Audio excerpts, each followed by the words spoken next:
మరి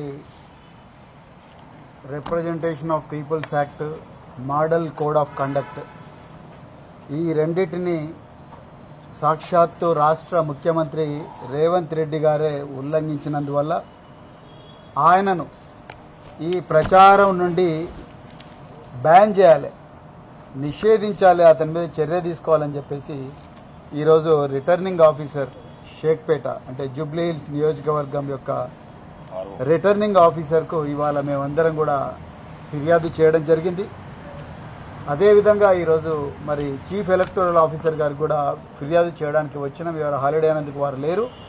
తప్పకుండా ఈ విషయాన్ని రేపు వారికి నివేదిస్తాం. కానీ ఇప్పటికే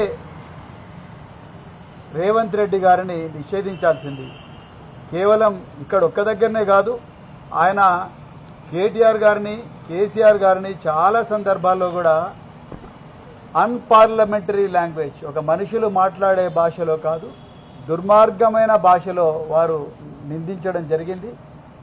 మరి అలాంటి భాష వాడడం నేరం అని చెప్పేసి చాలా క్లియర్గా మరి ఎలక్షన్ కమిషన్ గైడ్ లైన్స్ 437/6/ మరి 2023 మోడల్ కోడ్ ఆఫ్ కండక్ట్ ప్రకారం ఏదైనా కూడా స్ట్రిక్ట్లీ ప్రొహిబిటెడ్, అంటే ఇలాంటి మాటలు మాట్లాడడం నిషేధించబడ్డవి అని చెప్పినప్పటికి కూడా ఇప్పటి వరకు కూడా చీఫ్ ఎలక్టోరల్ ఆఫీసర్ గారికి మరి ఈ విషయం దృష్టికి రాకపోవడం అనేది నాకైతే ఆశ్చర్యంగా ఉంది. ఇప్పటికే రిటర్నింగ్ ఆఫీసర్ మరి ఢిల్లీకి ఎలక్షన్ కమిషన్ ఆఫ్ ఇండియా నిర్వాచన్ సదన్కు ఇప్పటికే పంపించాల్సింది, ఇప్పటికే ఆర్డర్ రావాల్సింది. మాకు ఎలక్షన్ కమిషన్ యొక్క ప్రవర్తన మీద కూడా అప్పుడప్పుడు అనుమానాలు వస్తున్నాయి. అప్పుడు కేటీఆర్ గారు మేము అందరం కలిసి ఇదే చీఫ్ ఎలక్టోరల్ ఆఫీసర్ గారికి దాదాపు 20,000 దొంగ ఓట్ల కుంభకోణం గురించి మేము కంప్లైంట్ ఇస్తే ఇంతవరకు ఒక్క ఓటు కూడా దొంగది అని చెప్పలేకపోయినారు. అంటే మరి ఎలక్షన్ కమిషన్ పారదర్శకంగా ఉందా లేదా అనేది ప్రజలు ఒకసారి గమనించాలి. అదేవిధంగా ఇదే ముఖ్యమంత్రి రేవంత్ రెడ్డి గారు నిన్న ఒక సభలో మాట్లాడుతూ 1400 సంవత్సరాల చరిత్ర ఉన్న ముస్లిం కమ్యూనిటీని కూడా ఘోరంగా మరి కించపరిచే విధంగా మాట్లాడిండు. అది కూడా నేరమే.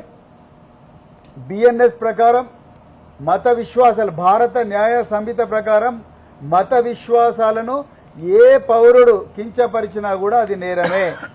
ఎలక్షన్ కోడ్ సందర్భంగా మోడల్ కోడ్ ఆఫ్ కండక్ట్ అమల్లో ఉన్న సందర్భంలో ఒక మతాన్ని ఉద్దేశించి ఆ ఇస్లాం మతం కాంగ్రెస్ ఉంటేనే ఉంటుంది, కాంగ్రెస్ లేకపోతే ఇస్లాం మతం లేదు అని చెప్పి డైరెక్ట్గా ముఖ్యమంత్రి అన్నారంటే ఈ దేశంలో దాదాపుగా మరి మిలియన్ల మంది, కోట్లాది మంది ముస్లిం సోదరులు ఉన్నారు.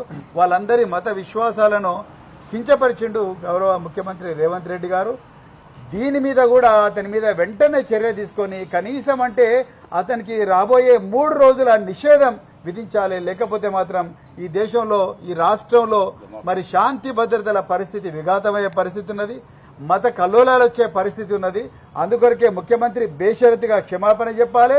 ఇలాంటి అప్రజాస్వామికమైన భాష, మతాలను కించపరిచే భాష, మత విశ్వాసాలను కించపరిచే భాష, చరిత్రను వక్రీకరించే భాష, వ్యక్తుల పర్సనాలిటీ మీద మరి దారుణంగా మాట్లాడే భాష, ఈ భాష ప్రజాస్వామ్యంలో పనికిరాదు. అలాంటి భాష మాట్లాడే ఏ వ్యక్తిని కూడా, ముఖ్యమంత్రితో సహా ఏ వ్యక్తిని కూడా మరి ఈ ప్రచారంలో తిరగనివ్వకూడదు. అదేవిధంగా ఆయన మీద క్రిమినల్ కేసు రిజిస్టర్ చేసి ఆయన మీద మరి చట్టపరంగా చర్యలు తీసుకోవాలని చెప్పేసి మేము ఈరోజు డిమాండ్ చేస్తున్నాం.